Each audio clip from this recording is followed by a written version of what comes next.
Olá, amigos e irmãos em Cristo Jesus. No vídeo de hoje, o pastor Moisés Sotero fala sobre o difícil trabalho do Espírito Santo para convencer a humanidade. É um tema muito enriquecedor para o crescimento cristão. Então, vamos ao vídeo. Aproveite e deixe logo o seu like, se inscreva, ative as notificações e também compartilhe com seus amigos para que mais pessoas possam abençoar e serem abençoadas com esta palavra, tá bom?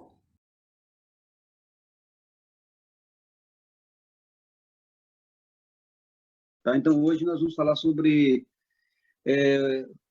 o importante trabalho do Espírito Santo de nos convencer. A palavra em si já a gente sabe que é desafiadora, né? Convencer alguém de mudar de pensamento, mudar de comportamento, mudar digamos, de circunstâncias, a gente sabe que não é fácil. Mas, através da palavra de Deus, nós vamos ficar aqui convictos de que o Espírito Santo ele veio com essas referências, porque ele tem esse poder. Tá bom, meus amados? Então, deixa eu ler aqui. João, capítulo 16, o verso 7, diz: Todavia, digo-vos a verdade, convém que eu vá, porque se eu não for, o Consolador não virá para vós. Mas se eu for, e mas se eu for, eu o enviarei. Então, a gente vê nesse verso bíblico algo muito importante. Jesus dizendo que era necessário ele retornar para o céu, né? E que viria um outro consolador da mesma natureza, da mesma espécie, todavia com caracteres diferentes, né? Ou seja, de forma distinta da própria pessoa do Senhor Jesus Cristo. Ok, amados? Então, esse aqui é um verso muito importante, que nós vamos aqui dissecá-lo daqui a pouco, mas eu quero aqui também mencionar o verso 26 e tirar apenas um aspecto. Diz assim, olha: quando vier o Consolador, que eu da parte do Pai vos enviarei, o Espírito da verdade, que procede do Pai, ele testificará de mim, e vós também testificareis, pois estáis comigo desde o princípio. Ok, então, partindo desse pressuposto aqui, desses versos inspirados, o primeiro ponto que nós queremos aqui destacar, meus amados, é que para vir em substituição a Jesus não poderia ser qualquer pessoa. É como se Jesus estivesse dizendo assim: está na hora de eu retornar, porque eu tenho coisas específicas para tratar no céu em relação à humanidade, mas uma vez que eu vou retornar, ou seja, uma vez que eu voltar de onde eu vim, é necessário que de lá venha alguém. Então, eu estava observando aqui um termo bem interessante, é o alter ego. Alter ego, que quer dizer substituto perfeito. É a substituição perfeita, em outras palavras. E Jesus, antes de ascender aos céus, antes de retornar, nós vimos aqui no livro de João e outras referências em outros livros também, a recomendação, ou melhor, não é bem recomendação, é Jesus referendando o Espírito Santo. Né? Por mais que o Espírito Santo tivesse toda essa bagagem, todo esse arsenal, mas se não fosse comunicado, se Jesus não tivesse preparado a cabeça dos discípulos, dizendo: ó, não se ausente, não saia de Jerusalém, enquanto vocês não tiverem a experiência de ser tomado pelo Espírito Santo. E Jesus foi falar sobre quem é esse Espírito Santo, né? O Espírito da verdade, aquele que vai relembrar tudo aquilo que eu vos ensinei durante esses 3 anos e meio. Então, Jesus começou de maneira muito clara e objetiva a referendar o Espírito Santo como uma pessoa apta, cheia de aptidão para poder continuar é a tarefa que Jesus havia começado. Afinal de contas, o Espírito Santo veio para substituir Jesus. Então, você já imaginou o que é isso, né? A ideia que nós temos, aí usando a linguagem futebolística, é que quem está no banco de reserva, quando vai entrar em campos e o titular sai, a tendência é que vai entrar um mais fraco, né? Um com menos bagagem, né? Mas só que isso acontece no campo no nível de futebol. Mas quando se trata das coisas de Deus, então por isso que essa palavra alter ego quer dizer substituto à altura, substituto perfeito, pessoa em que se pode confiar. E aqui são outros adjetivos. Então o Senhor é o Senhor Jesus, sabendo que o seu tempo entre nós estava para terminar, então ele começou agora a trabalhar a cabeça dos discípulos, aqui nesse aspecto do verso 7. É necessário que eu vá, a fim de que venha um outro. Então, eu quero dizer assim, quero aqui só me referir a alguns conceitos dentro desse período, dentro desse chavão, né, ou dessa inspiração que Jesus disse, é necessário que eu vá, eu tenho que ir, eu não posso permanecer. Mas o fato de eu me ausentar, vocês não vão ficar, digamos assim, ao léu, vocês não vão ficar à mercê da experiência de 3 anos e meio apenas. Jesus disse, virá um outro. E de onde eu vim, esse outro virá também. Então, de certo modo, isso foi confortando, isso foi dando diretrizes para a mente dos discípulos. É como Jesus estivesse dizendo assim, ó, esse que vai vir para o meu lugar, esse tem cacife, viu? Esse tem bagagem, esse tem competência. É como se Jesus estivesse dizendo ao Espírito Santo que vai vir, não se preocupe, porque ele tem os recursos necessários para continuar aquilo que eu comecei. É como se Jesus estivesse dizendo, olha, não desanime, porque quem está recomendando sou eu. E eles criam, né? De maneira maravilhosa e poderosa na pessoa de Jesus Cristo. É como se Jesus estivesse dizendo para aquele grupo de pessoas, daqui para frente preciso voltar para o céu, pois lá eu vou cuidar de assuntos importantes, pertinentes à humanidade, como o juízo pré-advento e outros assuntos mais, né? Assim, Jesus estava dizendo, é necessário que lá do céu venha um outro advogado para poder proteger vocês, para poder acompanhar vocês e para poder livrar vocês das artimanhas do pecado. Então, para tanto, Jesus está dizendo ali para os discípulos, e essas palavras ecoam aos nossos ouvidos também, de maneira muito importante, portanto, era necessário que viesse alguém da mesma natureza. Ou seja, Jesus está dizendo, é necessário que viesse alguém com a capacidade de convencer vocês. E digo, meus amados, que o Espírito Santo realmente ele nos enche os olhos. O Espírito Santo tem realmente essa facilidade tremenda. E isso é importante porque aqui diz no verso 26 que quando vier o Consolador, que eu da parte do Pai enviarei o Espírito da Verdade. Eu quero só destacar o que quer dizer Espírito da Verdade.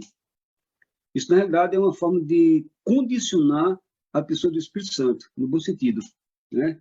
É como, eu diria que quando Jesus o apresentou como o Espírito da Verdade, ele está dizendo para os discípulos, não se preocupe, que ele não vai falar aquilo que, porventura, possa causar prejuízo a vocês. É como se Jesus estivesse dizendo, olha, o Espírito Santo, ele vai estar, na realidade, condicionado a dizer a verdade e tão somente a verdade. Porque ele vai ensinar, ele vai instruir, ele vai anunciar, mas ele não vai abrir a boca para desfazer aquilo que eu já compartilhei com vocês. Creiam que o Espírito Santo, esse que vai me substituir, ele não vai mentir para vocês. Ele não vai, de forma alguma, incentivar vocês a criticar outras pessoas. O Espírito Santo ele não vai usar de engano com vocês. Ele não vai usar de insulto para com vocês. Porque insultar é uma palavra ou atitude que tem poder de atingir a honra de alguém.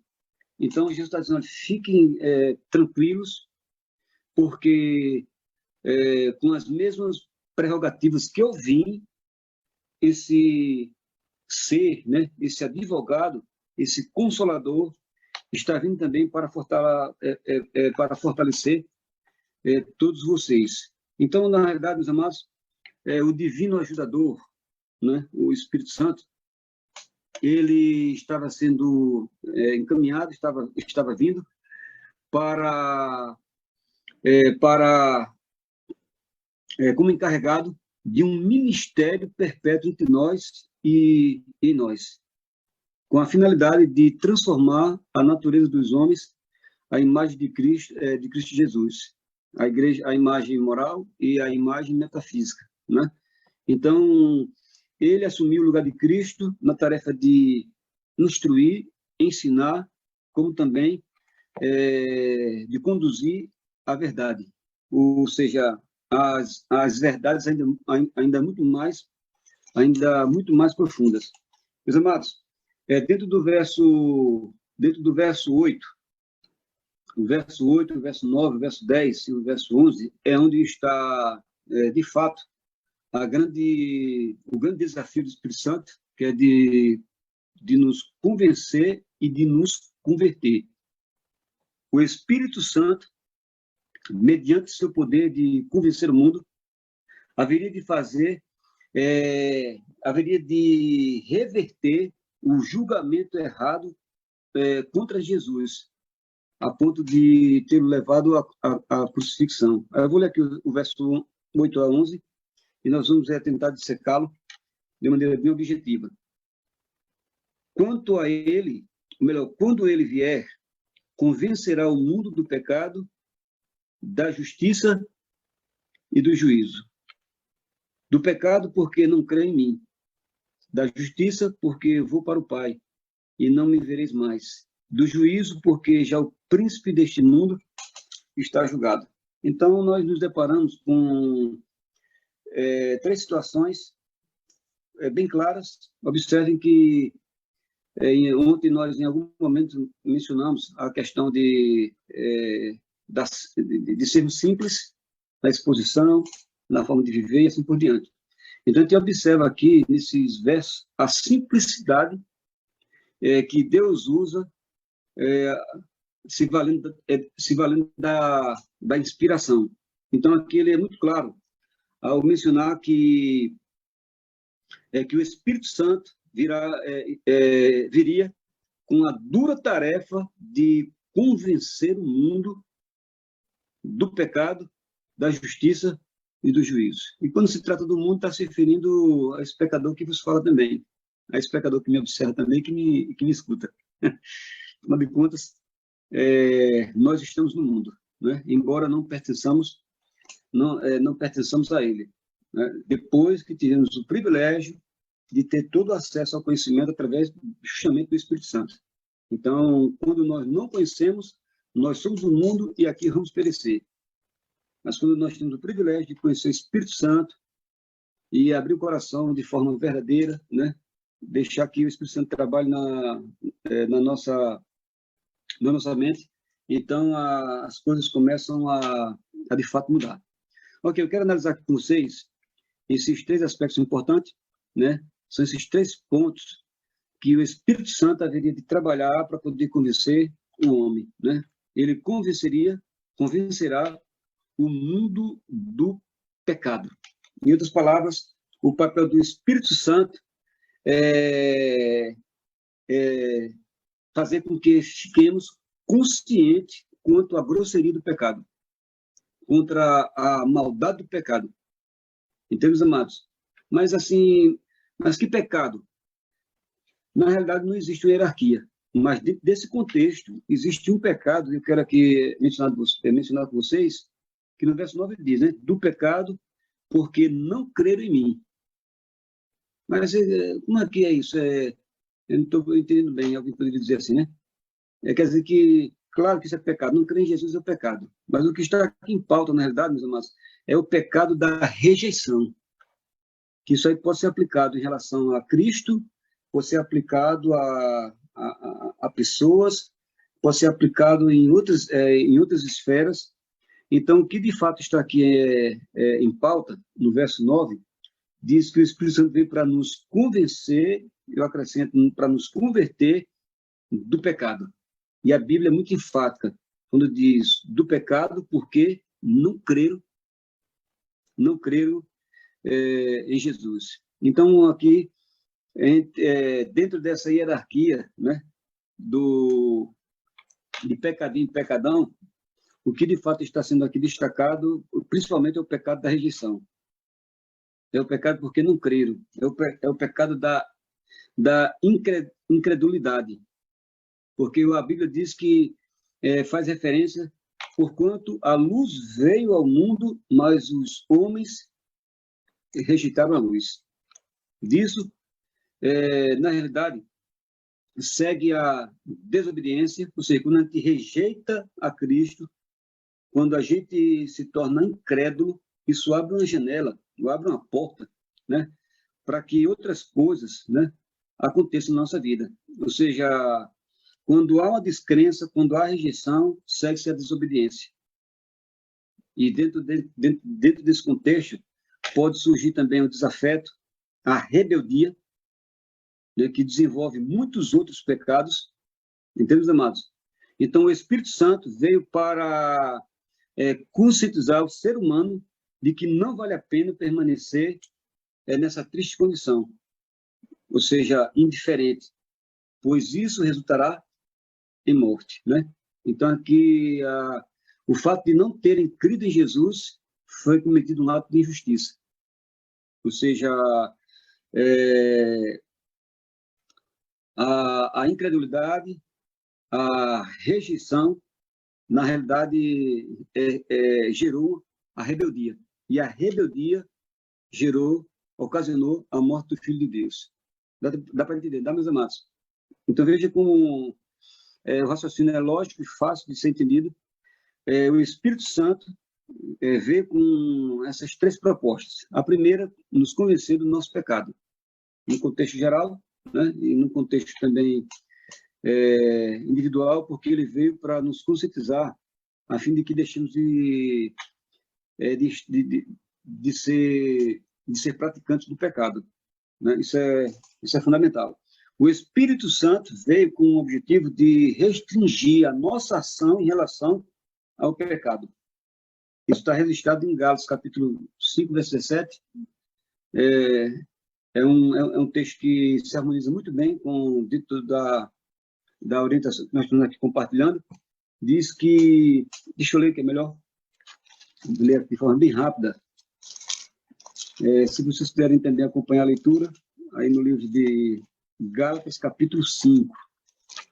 Pronto, está aqui, já encontrei. O verso 17. 5:17 diz assim, olha, pois a carne deseja o que é contrário ao espírito, e o espírito o que é contrário à carne. Estes opõem-se um ao outro, para que não façais o que quereis. Então, o Espírito Santo veio com essa proposta de impedir que façamos aquilo que nós queremos. Até parece um contrassenso, né? E onde é que fica o livre-arbítrio? Mas entenda, meus amados. Aqui está falando que o Espírito Santo ele veio para restringir, ou seja, para limitar, para nos fazer enxergar que a rejeição, na realidade, pode causar sérias consequências, sérias complicações.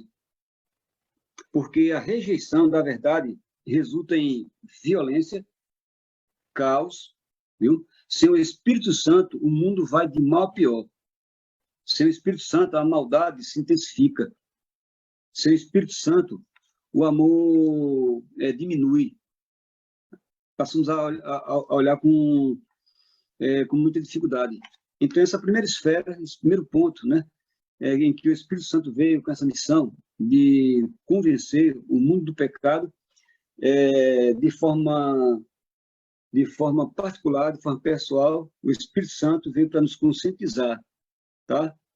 Dos nossos erros, dos nossos pecados, E quanto mais consciente, quanto mais estivermos abertos para aceitar Cristo e devotar total adoração a Ele, meus amados, mais resistentes nós ficaremos às artimanhas do inimigo e mais prontos nós ficaremos para ir para o céu. Essa que é a grande verdade. Entende, meus amados? Então, fica aqui de maneira muito clara a intenção da palavra de Deus, aqui da Pena Inspirada, de que o Espírito Santo veio com esse propósito de nos convencer do pecado, da justiça e do juízo. Do pecado, para dizer que não há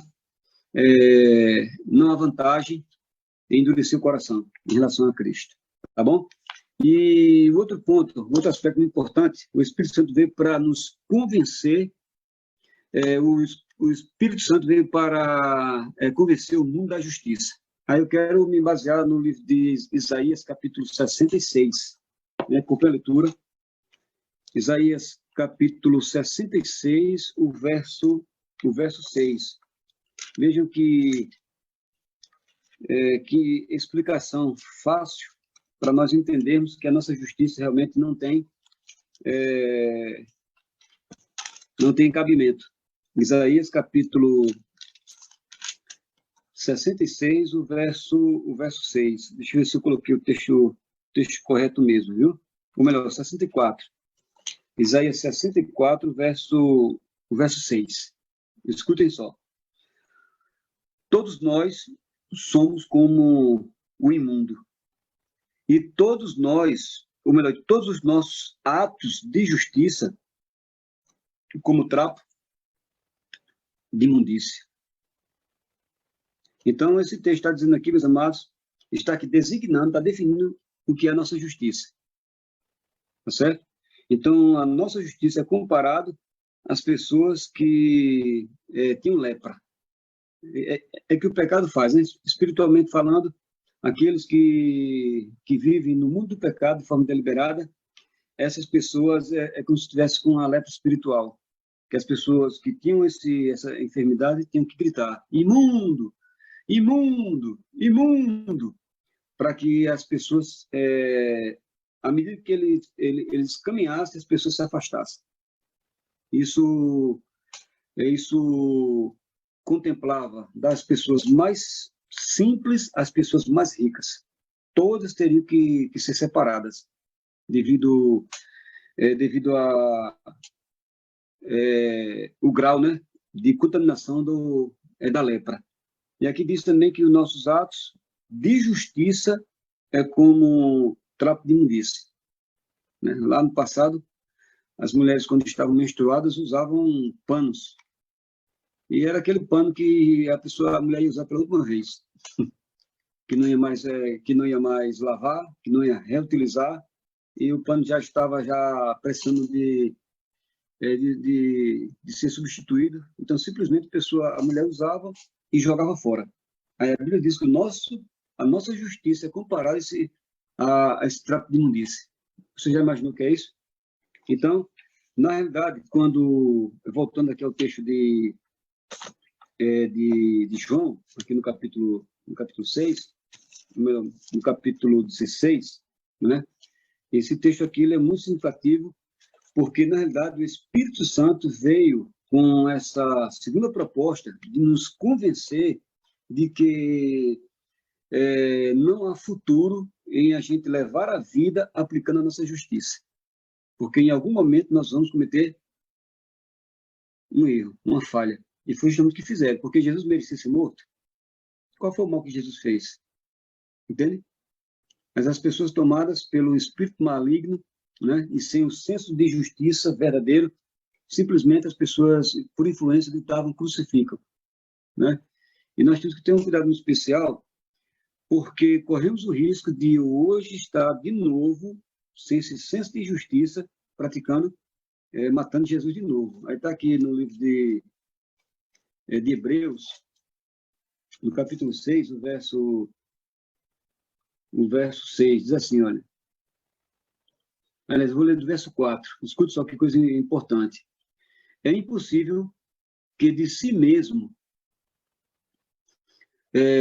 uma vez que foram iluminados e provaram o dom celestial, e se fizeram participantes do Espírito Santo, e provaram a boa palavra de Deus e os poderes do mundo vindouro, e depois caíram, sejam outra vez renovados. Dizendo que é impossível de si mesmo que essas pessoas sejam outra vez renovadas para o arrependimento. Por quê? Aqui diz, porque de novo estão crucificando para si mesmos o Filho de Deus e expondo ao ridículo. Né? Então, observe que podemos, hoje, em nossa vida, estar com o mesmo comportamento ali dos judeus. E evidentemente, instigado pelo espírito romano. Né? Porque Roma tinha o poder de evitar essa tragédia, ou esse ato de injustiça. Né? Mas o que eu li aqui, meus amados, na realidade, para ser aplicado na nossa vida. Tá? Para que a gente não esteja cometendo individualmente, na nossa vida cristã, no nosso dia a dia, atos de injustiça, porque se nós sempre não parar para observar isso, dar uma atenção especial, corremos o risco de criar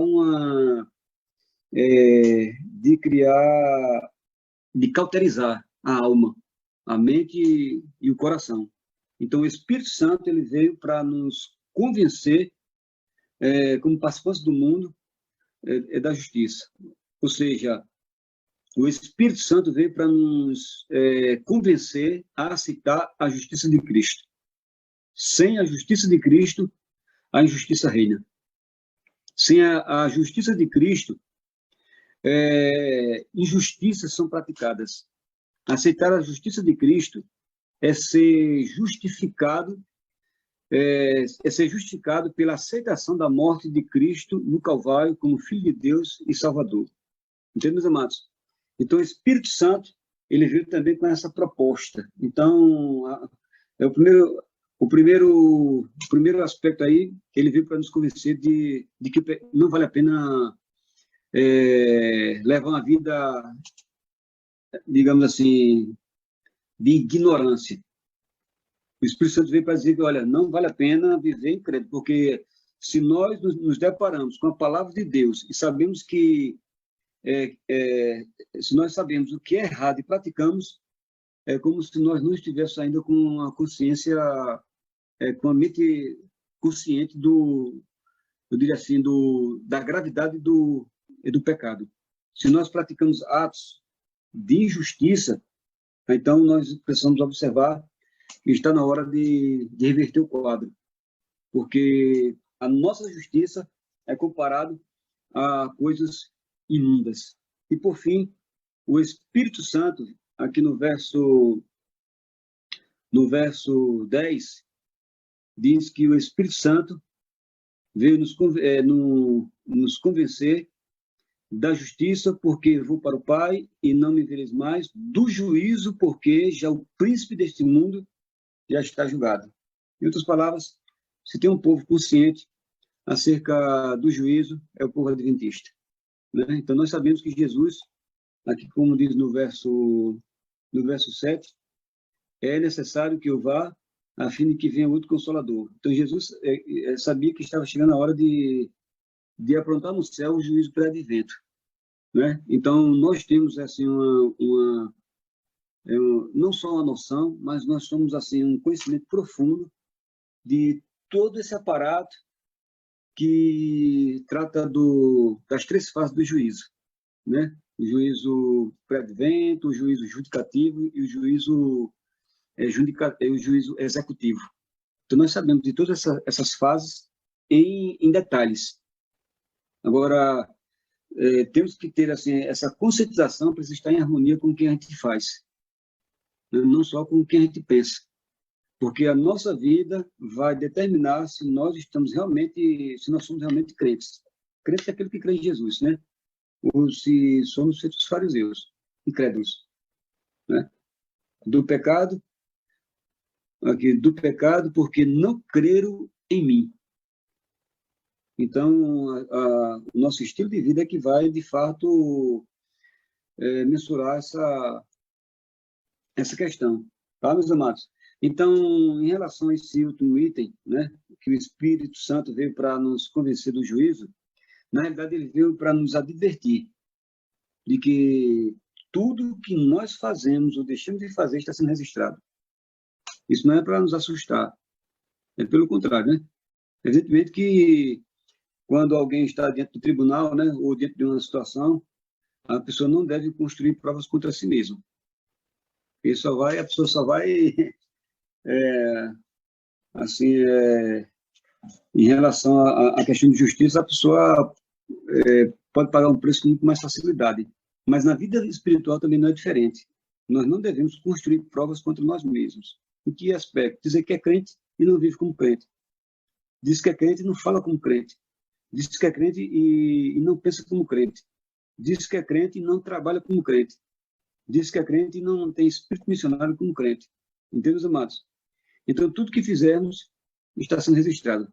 Como diz lá em Apocalipse, capítulo 20, aí a partir do verso 11, verso 12, né, que abriu isso, livros e livros. Então, todos nós seremos, na realidade, aceitos nos céus pelo que está registrado ali, né, naqueles livros e pelo fato de ter nosso nome registrado no livro do Cordeiro, que é um livro especial. Ok, meus amados? Então, na realidade, o objetivo da mensagem de hoje é dizer que precisamos facilitar a vida do Espírito Santo. Embora sendo Deus, embora sendo onipotente, o Espírito Santo, ele não nos pegará pelo colarinho e nos levará para o céu à força.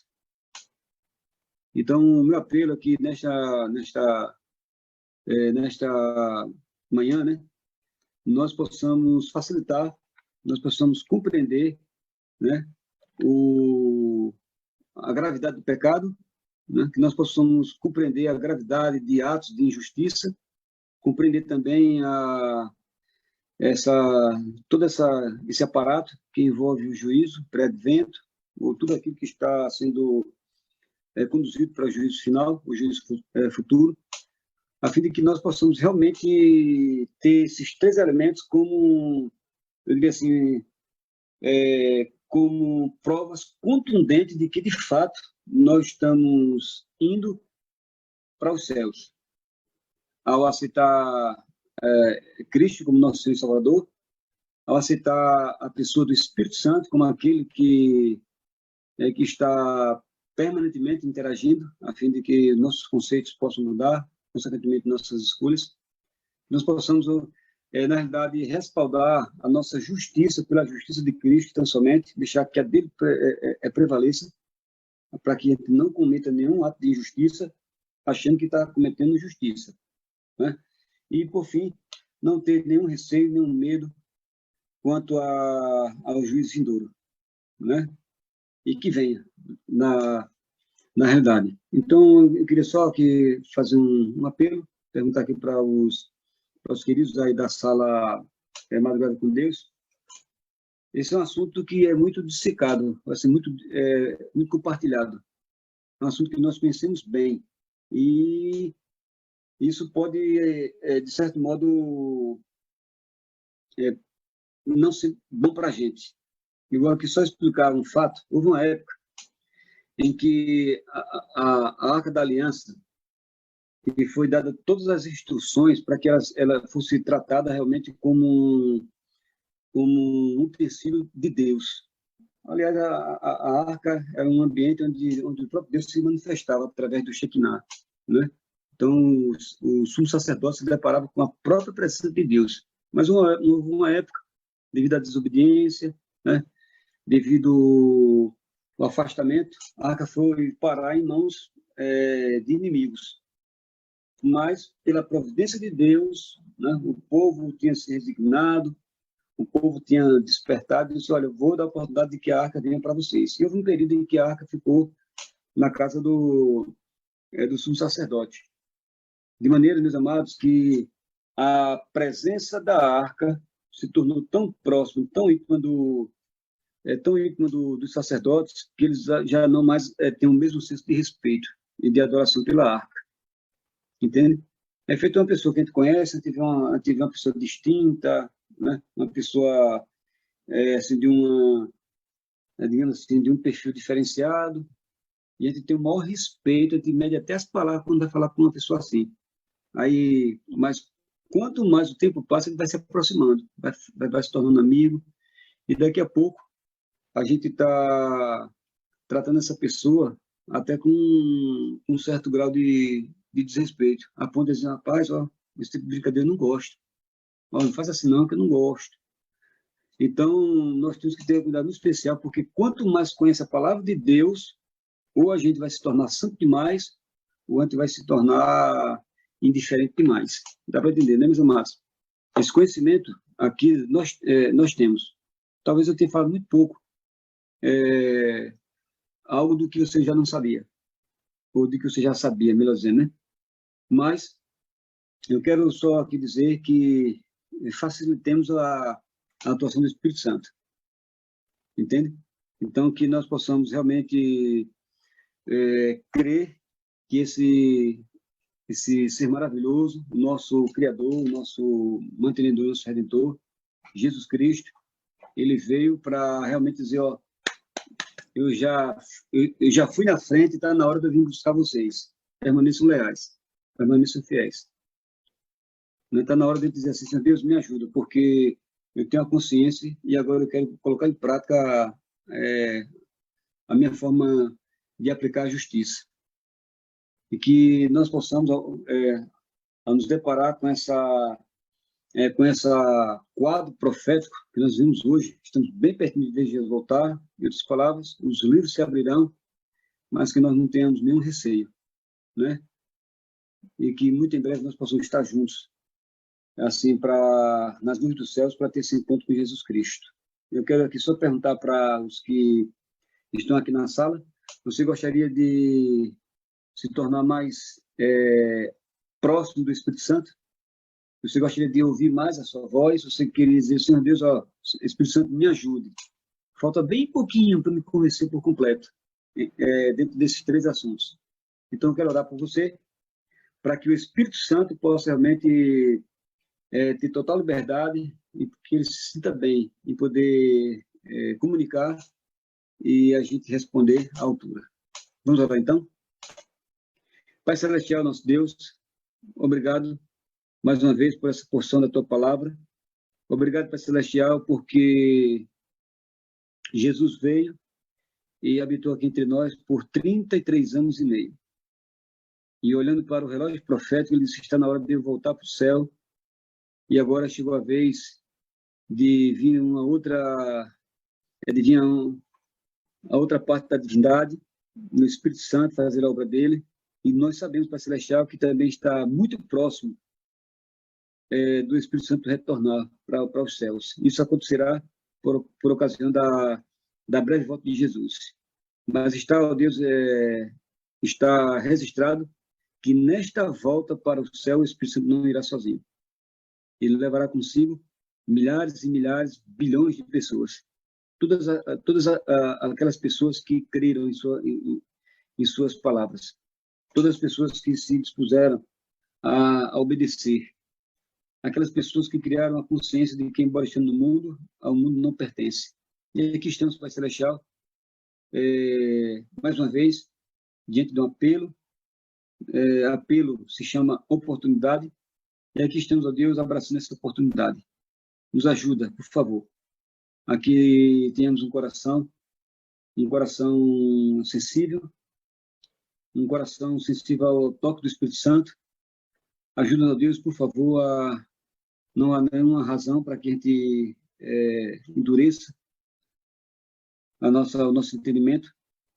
Não há nenhuma razão para dificultar a obra do Espírito Santo, pois nós bem sabemos, Pai Celestial, que pelo conhecimento e a luz que já temos, está na hora de poder tomar claras definições, de cuidar mais da nossa forma de enxergar, da nossa forma de se relacionar, da nossa forma de usar o nosso vocabulário. Todos os aspectos, Pai Celestial, nos ajude, por favor.